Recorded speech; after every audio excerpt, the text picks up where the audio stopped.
Well, welcome, Bethany. Glad that you're here. If this is your very first time with us, I'm thankful that you made the journey through the doors. And my name is Matt. I'm the lead pastor here. I just want to welcome all those that are joining us in right now at Vincennes and Princeton online. And you may not know, as a first-time guest, that Bethany is one church at multiple locations. And so we're celebrating right now Christ and worshiping our God at multiple locations as one congregation. And it's just an awesome thing that gets to happen every single weekend. You know, we've been in this series that's just simply titled The Questions of Jesus, or The Questions Jesus Asked. And we've been looking at some of the questions. But before we get there, let me ask you this. You ever heard the expression, there's no such thing as a stupid question? You think that's true or false? Listen, I think it might be true. I think it might be true if you're the one asking the question, right? It's like, that's why you're asking it. You know, you don't think it's stupid. But man, I as a teacher, someone who lectures or someone who teaches, you know that there are times when you're like, that's a really dumb question. Like, it's so obvious, so self-evident, you know, and that expression, there's no such thing as a stupid question, kind of has this, well, yeah, kind of true. Like, just take a look at 3 questions that are on the screen with me, and you just kind of do your best, and you find out, stupid question or not. Do stairs go up or down? Yes, I love the answer. Someone said yes. Why do we call them buildings if buildings are already built? You're like, oh, I don't know. Here's my favorite. Where do all the missing socks go? Like, my wife and I have been wondering that for a long time. With 4 boys in the house, we're like, where do all the socks go? We have this bin that sits on the laundry, you know, it's of all the mismatched stuff. And I'm like, how does this happen? Where do they go? I don't know. This sermon has been trying to answer some of the questions that Jesus asked. Like, one of the most important questions Jesus asked was, who do you say that I am? That demands an answer. At some point in our life, we're going to have to answer that question. Who do we say Jesus is? Another question that was asked was, why do you call me Lord and then you don't do what I say? You say I'm Lord, but then you just don't do what I say. And the question that we ponder today of Jesus, boy, it sounds like a stupid question.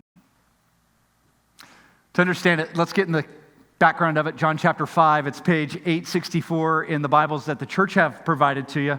But John chapter 5, and as we turn there, let's just kind of get some background about what's taking place here. So Jesus is in the old city of Jerusalem. In that city, it was surrounded by walls, and of course, to get into the walls, into the city, you had to go through gates to enter and out of, in it to and out of the city, and each gate had a specific reason for their being there. To the people that were there, they all had different names: Sheep Gate, Lion's Gate, Fish Gate. And over centuries, those gates had been sealed up. Some have been given new names, and John is the eyewitness to this event that we're about ready to see. And he says in verses 1 and 2 these words: Jesus went to Jerusalem for one of the Jewish festivals. Now there is in Jerusalem near the Sheep Gate. Now let's just stop for a second, because what John does, this is such a John thing, he gives us a location, but he doesn't give us a location because he likes maps. He gives us a location because there's some meaning, significance to the location. Everything John does as he writes, by the way, has so much intent to it. And so the Sheep Gate was next to the temple. The temple is where the Jewish people would go and give sacrifices and go to worship God. Now, the temple in Jerusalem was the reason why the whole city of Jerusalem was built. So the temple sits on the hill, and it is the epicenter of Jerusalem, the city. And people came all over the globe to worship God and present their sacrifices for their sins. And that's why they came to Jerusalem. And the Sheep Gate was kind of, I don't know how to explain it, like the back door, the alleyway door to the temple. It wasn't really made for the public. It wasn't like a public use gate. It was called the Sheep Gate because that's where the sheep or the sacrifices for the priests would come to. And so livestock would be pushed through there, animals would be pushed through there, and of course those that were tending, so that the animals could be inspected by the priests to make sure that they were proper for the sacrifice that was going to happen. And so this wasn't really like a public use gate. This was kind of like a back door to the temple. And what John, who is the eyewitness, is doing is, he's giving more than just a location. What John is really doing is, he's giving us all, his readers, a reminder. Here's the reminder. He's reminding all of us that what's about to happen and what takes place next all happens in the shadow of the temple. In the shadow of the temple. Let's continue to read. So in Jerusalem, near the Sheep Gate, a pool, which in Aramaic is called Bethsaida. This word, Bethsaida, this title is a double entendre. That means it has two meanings, one in Hebrew, which simply means house of mercy or house of grace. And many in Judaism would have called it the house of grace. But I love John points it out, says we're using Aramaic here, and it could be defined or translated in Aramaic, and here's the double entendre, to mean house of shame or house of disgrace. Catch that as we read what's next. And which is surrounded by 5 colonnades. In verse 3, here a great number of disabled people used to lie, the blind, the lame, and the paralyzed. Now, this is a model of what it looked like. It's an enormous structure, 2 pools, one higher than the other, about 42 feet deep, each of them. Originally was a reservoir for the city of Jerusalem to collect water, was then turned into a bath or a pool, and now has become a spot where people were pushed out from society outside of the gates and the walls of the city of Jerusalem that sits in the shadow of the temple to say, you're not welcome in the city, but you're certainly welcome in the outskirts of the city. We've created a shelter for you. Now, it's terrible to think. It's terrible to think that the religious leaders and the Jewish people of Jerusalem were offended by people who were disabled and diseased. So offended that they didn't want them in their sight. So they pushed them out towards the back alley, towards the sheep gate, to a pool that was no longer being used. Now catch the picture of the sheep gate. Like that back alleyway door, it's just off to the distance, and you can see the temple there on the very left, that tall structure to the very left, and the pools sit there towards the bottom of the screen, and those pools were filled with people who had been pushed away, and then there's a surrounding colonnade to even give a blockade so that the public couldn't view in to see the diseased and the disabled. See, the people that hung around those pools, they weren't wanted. They were set aside by society. I mean, quite frankly, they were just pushed out. More than likely, those who had a disability or disease, they once sat at a gate, a main gate in Jerusalem, and they begged for food or clothing or money or whatever they thought their need was. And so the people were tired of these disabled people, these diseased people sitting at the main gate. And by the way, the main gate that they probably sat by was called the Gate of Beautiful. Acts chapter 3, you can get a better definition of that gate. And that's the gate that led right into the temple. So these people are sitting and making a tunnel of disease and disability at the entrance to the church. If you wanted to go worship, you had to walk through the tunnel of diseased and disabled. And they didn't want to put up with it. Would you? I don't know. And so they said, listen, there's got to be a better place. And so they came up with the pool of Bethsaida, the house of mercy, or maybe the house of shame. And so these worshipers that came in to seek God's grace had to walk by these people who needed their grace, yet they weren't willing to extend to them God's grace. What irony! What irony! And that's why John points out the location. It was recently discovered that there was even warning signs that were placed around the temple. Here's one of them. It's just, I'm told this is what it says. No foreigners welcome, and if you trespass, you may be killed. And what was true of foreigners was also true of those who had infirmities. They just didn't want you there. You were unclean. You were just not whole, and so we don't want you in the temple. And so they were pushed aside, never to go in. And so worship at the temple was closed off to only a certain kind of people in society. Now, friend, that was not God's law. That was not God's word. That's what man came up. Man comes up with the most cruel ideas, don't we? The most segregating ideas. Not God, it's man. And man came up with this cruel and segregating idea that we're going to push the disabled and those with disease out beyond the city limits, and we're going to push them into these pools so they can't be seen. So the religious leaders have moved everybody out there. They're beyond the walls. They're out of the way. They're out of town. And more importantly, friend, they're out of sight. And all these people with disease and disabilities have been pushed to this pool on the outside of the walls in the shadow of the temple. And my question is, why do you stay there? When your needs can be met back at the gate. Just be that nuisance, right? No, here's why they stay there. Chapter 5 of John, verse 4. Let's look together. And you're going, wait a minute. There is no chapter 4 or chapter 5, verse 4. No, there's not.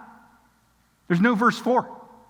Maybe you have a footnote, because here's what it would say, that some unreliable manuscripts used to have this verse: from time to time an angel of the Lord would come down, stir up the waters, and the first one into the pool after each such disturbance would be cured of whatever disease they had.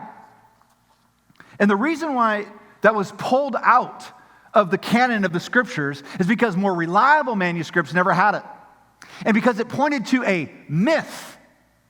They said, listen, this is not of God. This statement is not what happened. This is just a urban legend, so to speak. And it became not a pool of healing, it became a cruel pool because it was surrounded with this myth. So the people had been pushed away from society, and they were led to believe that if they wait around long enough at these pool sites, then their disease or their disability, if they wait long enough, the waters will be stirred by an angel from God, and if they jump in first, they could be healed. That's sad. That's sad. What cruelty puts people into that mindset and leads them there. I'll tell you what cruelty does. Religious leaders. Because that was a myth of the religious leaders, and clearly they knew better. And they wanted the diseased, and they wanted the disabled, those ostracized from society who didn't belong in the temple, so it thought, in their perspective, to remain at that pool, to stick to that pool, out of sight, out of mind, out of the way, and they came up with that dastardly lie. Because they knew that aquifers fed the pool. They knew that it was an old reservoir. They knew that every now and then the pressure would build in the aquifers and push water into those 42-foot deep pools and would stir the pools up and would kind of give the illusion that something was happening from heaven. And you could easily con people who were believing that they could get a miracle to wait at that pool and not by the city gates. And these poor people, they believed it. You want to know why they believed it? Because they wanted to be cured. It's no different than any of us. We will find anything, hear out anyone when our back is against the wall. And even if it's a matter of life or death, we'll try it. So John chapter 5, verse 5, it just simply says that these people have been waiting a long time, and there was one who had been there, an invalid, for 38 years. That's a long time, isn't it? This guy's weak. He may have been paralyzed. We don't know his infirmity. We don't know his disability. That's just a generic word, invalid. That could mean a variety of things, but definitely too weak to get into the pool first, and he's waiting his turn with the hopes that maybe he will be the first one in and actually be healed. And that's when Jesus shows up on the scene, and he asks a really stupid question. Here's the question, verse 6. When Jesus saw him lying there and learned that he had been in the condition for a long time, 38 years, he asks him, let's just say it out loud, do you want to get well? Jesus, he's been here 38 years. He's just kind of waiting for the waters. Of course he does. Do children want ice cream for dinner? Do adults want $1 million at the snap of a finger? Yes, Jesus, he wants to be healed. Of course. It seems like a stupid question. But if you get further and deeper into it, you understand that it's really not. But before we get further, before we go deeper, can I just point out a couple things that I think is just amazing about Jesus? Here's number one. Jesus went out of his way to be with those who had been pushed away. Church, you need to remember that.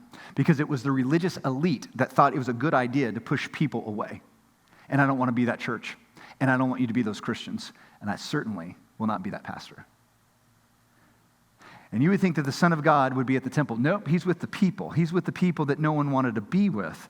He was with the people that needed him the most in life. The ones who've all been told that they weren't wanted and who are embarrassment to society. Jesus shows up and says, you are not an embarrassment to God. Don't you love that? So Jesus goes out of his way to be with those people who have been pushed away. Here's the second thing. Jesus wasn't afraid to step into people's mess. He just wasn't afraid to step into someone else's mess. He walked into this huge crowd, and they had nothing but problems. He knew what he was getting into as he showed up at the pool. Nothing but problems. And I love what John points out, that there was a great number of disabled people. That just means like they're on top of one another. The blind, the lame, the paralyzed, the invalid. Do you hear how John describes those that were there around the poolside? They had no one to care for them because they were all in need. They had no one to assist them. And so Jesus wasn't afraid to step in their mess. He wasn't afraid to be the one that would assist them in life, even though everyone else stopped. Isn't that great? Let's be those kind of Christians. Back to our story, back to verse 7. When Jesus asked that question, do you want to get well? How does the man answer? Here's what he says. Verse 7. Sir, the invalid replied, I have no one to help me into the pool when the water is stirred. While I'm trying to get in, someone else goes down ahead of me. Verse 8. Then Jesus said, get up, pick up your mat, and walk. And at once, the man was cured. He picked up his mat and walked. Now, here's what I want to do for a moment. I want to kind of just Sherlock Holmes this thing. I want to kind of just like investigate what we're seeing, what Jesus is seeing, what we're witnessing, just like John lays out. So let's just take Jesus' perspective for a moment as he enters that colonnade. What does Jesus see? What Jesus sees. He enters the colonnades of pools. He sees a huge crowd of people who are completely in need. The lame, the paralyzed, the invalid, all these people are surrounding him, and they're all banking on that the waters will be stirred, and maybe they'll find a healing if they can get in first. They're hoping against hope. And so just imagine the scene. There's some sick, disabled children that are waiting in the arms of desperate parents, just waiting for the water to turn, anything to just make their child whole. There's probably some women that had been there for years, but now have been pushed aside because of society's rules, and also because of some men that have just been reckless and said, you wait back there. And some men have camped out and made shelter by the pool so that if the water does stir, they can be the first ones to roll in or dive in or find some kind of healing or relief. And probably this invalid guy has been one of those people that's been pushed to the back of the wall. Someone's probably picked him up and moved him further away from the pool, kind of hedging their bets that if he gets further away, I can get closer. One less. But every person at the pool was there because they were holding on to hope that there was a chance that the water could be stirred and that possibly they could get in first. And if they could be healed, and they were hoping against hope. I've seen hoping against hope so often. Friend, I have seen it in churches all across the globe. I've seen it here at Bethany Sunday after Sunday. It doesn't matter the denomination. It doesn't matter how good the preaching is or the worship is. It doesn't matter the size of the congregation. Many run to church on a Sunday hoping that God will fix something in their life that's broken. Hoping against hope. I've witnessed this in desperate spouses who hadn't been to church for years, and they walk in for the first Sunday, and their marriage is on the rocks. It's nearly over. It's nearly at its end. They both know it, but they've decided to go to church because they have this belief, this chance that maybe God will move and God will just restore this relationship. It's been broken, but maybe God miraculously will bring a healing to it, and everything will be like it once was, and everything will be restored. I've seen this in addiction. I've witnessed those who are so desperate to find sobriety, and they've walked in here holding the hand of someone who absolutely loves them and begged them to come through the doors of Bethany Christian Church, and they've battled addiction for years and decades maybe, but nothing has worked for them. And they come through the doors of the church hoping that God will miraculously, maybe in their moment of sobriety, heal them and take away their desires for something that has controlled their life for far too long. I have witnessed this. Hoping against hope for God to fix something in their life miraculously when the depressed come in here looking for God to heal them so that they can finally have lasting joy like they once knew so long ago. I've witnessed this as people walk in unloved, unworthy through the doors of Bethany. That God would kind of miraculously heal their broken heart, release them from their insecurities and all their loneliness. That would just happen miraculously. I've seen this with people who've walked in, who've made a mess of their finances, and they're in the red, and they've squandered all their money and their possessions, and they've come to church hoping against hope that somehow pennies from heaven will rain down into their bank account, and they'll leave, and their accounts will be in the black once again. Somehow, miraculously, God will show up, or someone will hand them a check as they pass through the doors because they've heard about dollar difference or something. Miraculously change something and make it right. Friend, you might be here today. You might be here today wondering if God will show up and fix something in you or with you or about you. Like, are the waters stirring today? You know how many times I hear this? Is the Spirit moving? Are the waters stirring? Maybe they'll stir in me. Maybe the Spirit will stir in me and do something I can't do for myself. God will do something miraculous in me, and instantly everything in my life will be changed and it will be better than it's ever been before. Everything will be miraculously made right. And friends, while God does do miracles, and He heals marriages, and He removes addiction, and restores love and joy, and mends the brokenhearted, and even opens up the floodgates of heaven and can bless you financially, guess what? He doesn't work that way. It's a myth.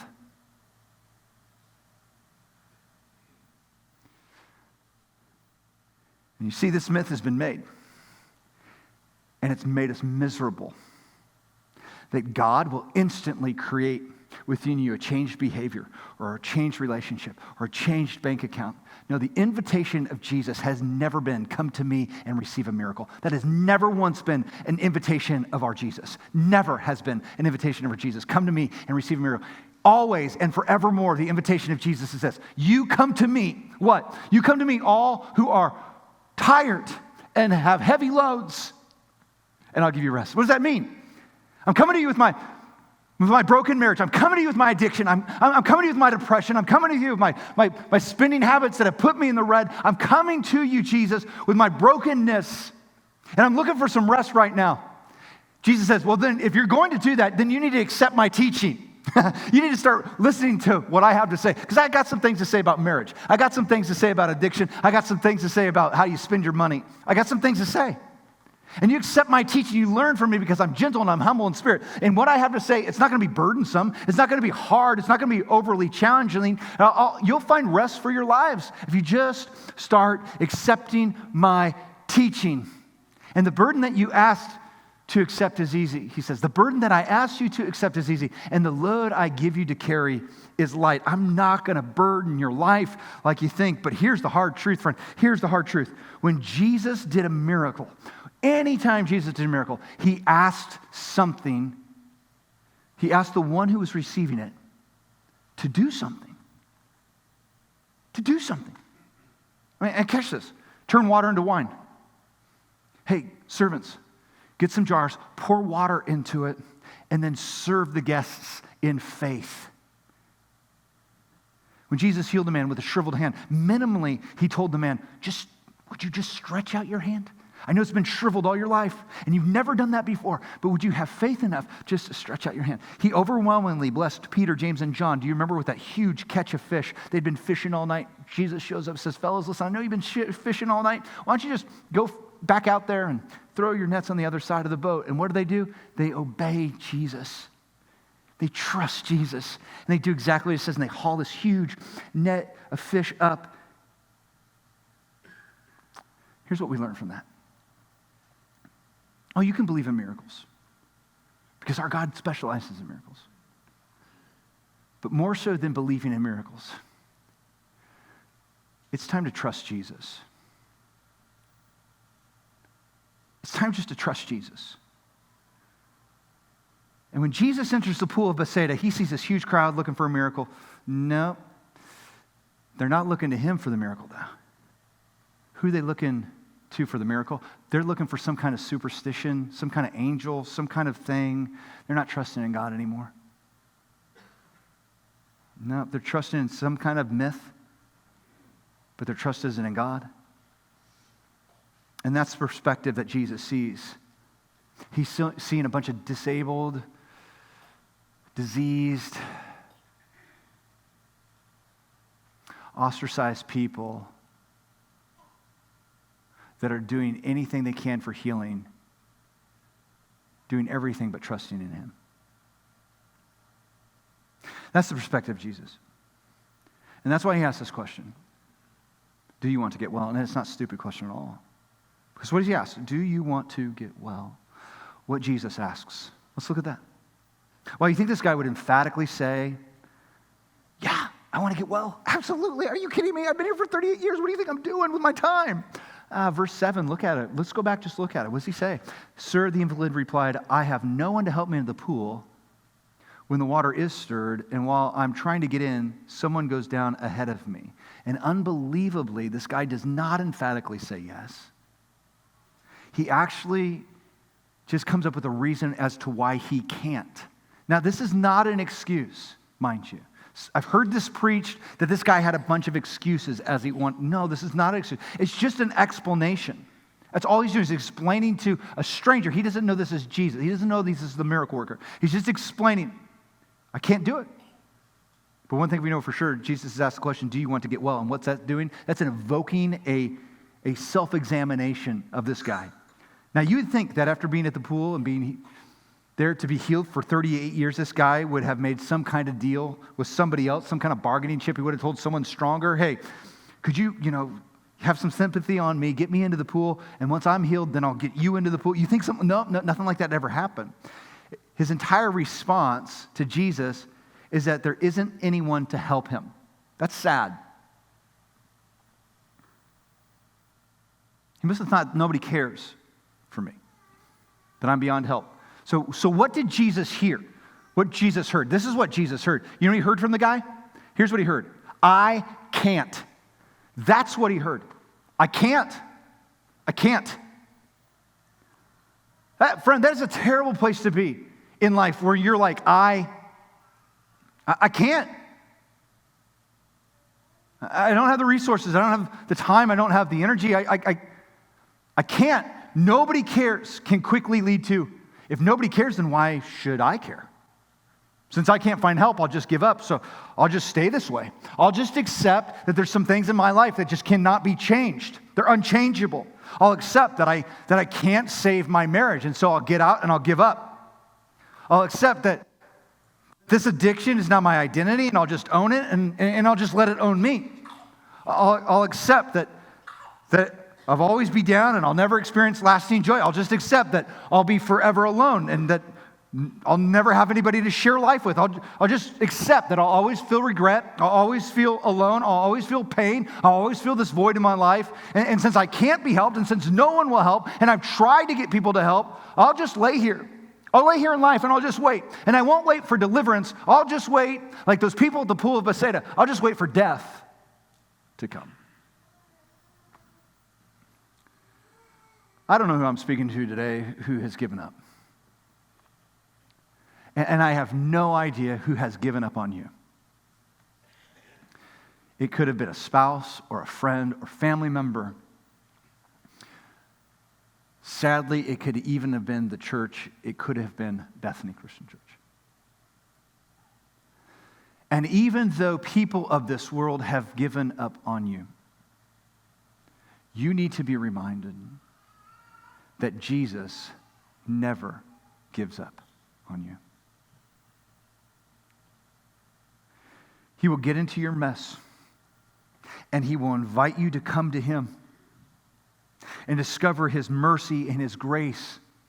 He'll invite you to a pathway to peace, even if you're experiencing a tremendous amount of pain or even if life has paralyzed you.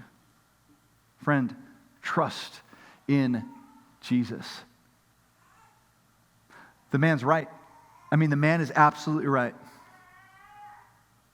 I can't.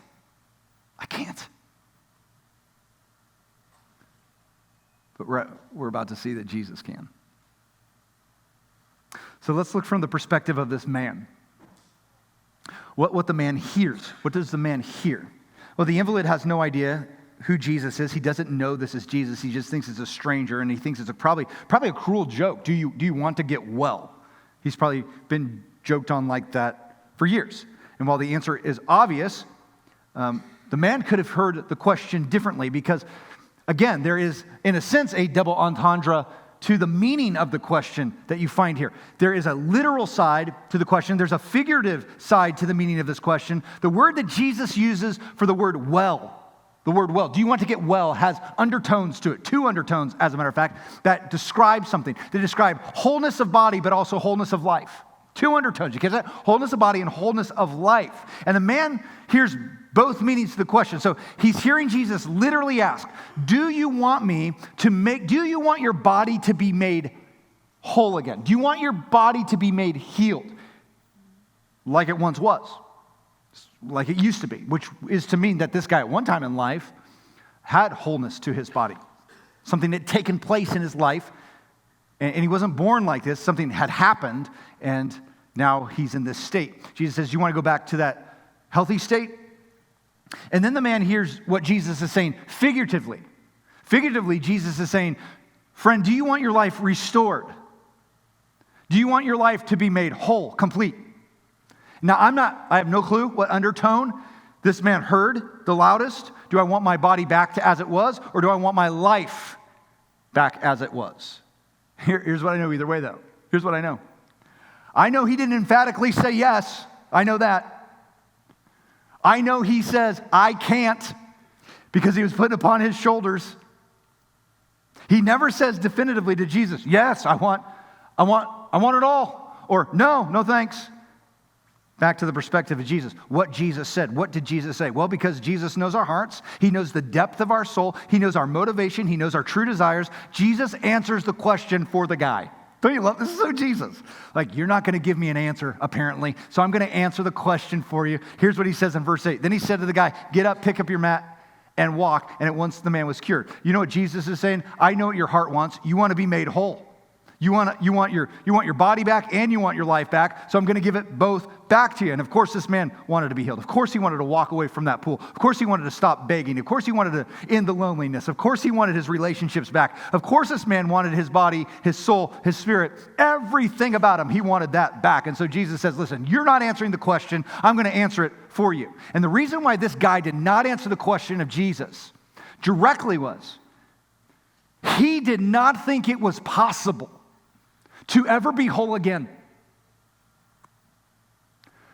38 years is a long time to be in that kind of condition.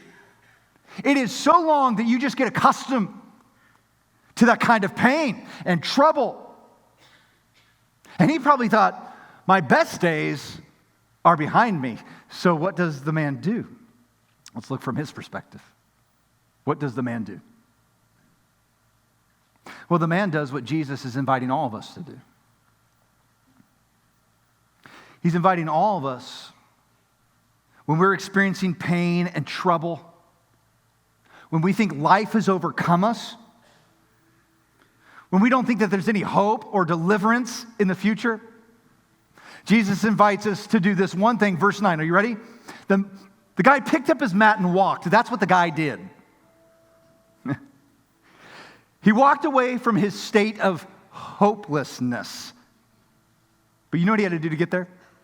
He had to trust the stranger that was before him. That when he said, get up and take your mat and walk, you're cured, I had to trust that what this man is saying to me is true. 38 years of inability. He trusted. And he did exactly what Jesus asked him to do. Because I suppose he could have sat there and thought, I've heard that kind of talk before. He could have just laid there and stayed there. 38 years of not moving. Why should I believe this stranger who is saying I can have my life back? And his body and his life were made whole. Hey, do you trust? You trust Jesus?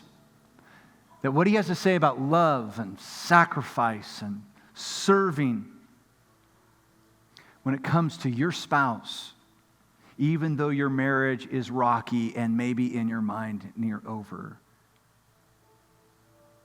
can rescue it? Do you trust Jesus that when you follow his word, he will help to renew that broken relationship? Friend, it might not be as instantaneous as the man's healing, but over time the relationship can be made whole. Do you trust Jesus that if you follow his word and live it out, that every stronghold in your life that has held you back or has kept you down can be completely demolished if you live as Jesus calls us to live? Do you trust Jesus? Do you trust Jesus that he has forgiven your sins and you don't have to be paralyzed by your past? Now listen, I don't want to make light of your past. And if you've experienced trauma, listen, I understand there's things that you have to overcome with the help of others that are knowledgeable, like therapists and counselors, Christian counselors. But do you trust that God can use them and can do a good work in you over time and can make you whole once again? Friend, do you trust Jesus with your tomorrows? Do you trust Jesus to be the Savior of your life today? Simply, the answer to the question is, do you trust Jesus? It's yes or no. The scriptures say in Proverbs, trust in the Lord with what? All of your heart, and don't lean on your own understanding. In all your ways, acknowledge him, and he will make your path straight. When you start trusting in the Lord with everything you are, you're leaning hard into him, and you're not accepting the world's standards of how to get well. You're accepting his standards of trusting and living out his word. And he says, listen, your pathways have been crooked. Let me make a straight path for you now. Only God can do that. And the first thing that this guy does when he's healed, you know what the first thing he does? He runs to the temple. He runs to the temple to worship God. What was off limits to him, he goes to the temple to worship God. And while he's there, he bumps into Jesus. And here's what Jesus says. See, I see you're all well again. Wow, you're all well. Total Jesus line right here. Stop sinning, or something worse might happen to you. You're like, what is that all about? I'll tell you what it's all about. 99% sure the reason why this guy was by the pool for 38 years was because of the consequence of some sinful action he was involved in. You know what sin is? When we do our own thing, go by our own word rather than the word of God. And it paralyzed him in life. And I love what he says. Stop it. Worse things could happen. You know what Jesus is saying? You need to get right. You need to start walking in righteousness. You need to follow hard after me. And some of you today, you're looking for a word from the Lord. Here it is. You ready for it? It's from Isaiah. God says to this people then, he says unto him now, anyone who trusts in me will not be disappointed. Anyone who trusts in me will not be disappointed. And this is what God is inviting you to do. He's inviting you not to experience the miracle. He's inviting you to trust him and to obey. He's inviting to step into your mess, into your pain, into your brokenness, that you'll come to him with that brokenness and your hurts and your trials and find rest even in it. And wherever you find yourself in life, trust him, follow him, be made whole in life. And Jesus still stands here today before all of you like he did to that man then. And here's his question to all of us. It is simple. Do you want to get well? And how you answer that has everything to do about how you trust and obey him. And Father, we're grateful that your word has amazing insights. But man, God, we are so grateful that it is filled with an awesome Jesus who invites each one of us to answer that question. Do we want to be made well? Do we want to get well? And it's just not going to happen. We've got to take some steps of faith. We've got to do some things on our part. But you give us the power to heal up. For some of those that are listening to my voice right now, they need to make some decisions for you to be baptized into Christ. They've put it off for too long. And the reason why they're not well is because they're not in obedience. We just need to step in line with you. Hold on to the promises that you've given to us. That victory awaits when we come to you and we lay our burdens down. And we pray these things in Christ's name. Amen.